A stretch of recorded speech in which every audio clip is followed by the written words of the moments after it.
राज्यामध्ये नगर परिषद निवडणुकीचा निकाल जाहीर झालेला आहे आणि आपण सध्या भोकरदन नगर परिषदच्या निवडणुकीच्या पार्श्वभूमीवर आज विजयी उमेदवार सोबत आहे. आपल्यासोबत शरदचंद्र पवार गटाचे उमेदवार आहेत.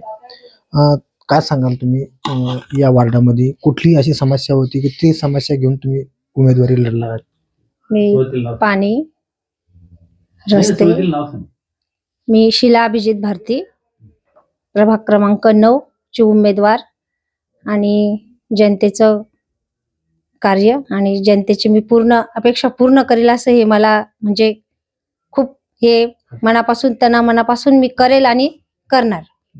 मला काय सांगसाल, या ज्या वार्डामध्ये तुम्ही उमेदवारी अर्ज भरला होता आणि निवडून देखील आलेला आहात, कुठला वार्ड आहे, काय वार्ड क्रमांक किती आहे? वार्ड क्रमांक 9 ब मध्ये मी. आणि बरं, पुढचा उमेदवार कुठल्या पक्षाचा तुम्हाला टपचा होता किंवा म्हणजे काय म्हणतील प्रतिस्पर्धी विरोधी तुमचा कोणता पक्षाचा उमेदवार तुमचा विरोधी उमेदवार? विरोधी पक्ष बारवकर पंजाचा आणि बीजेपीचा, 2 पक्षाचे उमेदवार टपला होते माझ्या.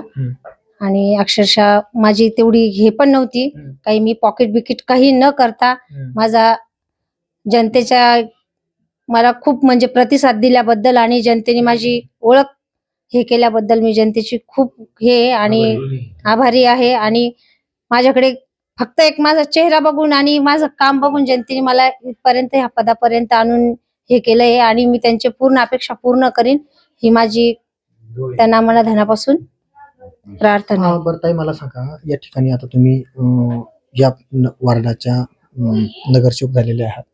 ज्या समस्या होत्या त्या समस्या घेऊन तुम्ही आता उद्या आता उद्भवणाऱ्या ज्या समस्या आहेत या समस्याचं निवारण करण्यासाठी तुम्ही उद्या या वार्डामध्ये काम करणार आहात. सध्या तरी अशा कुठल्या समस्या बरं या वार्डामध्ये?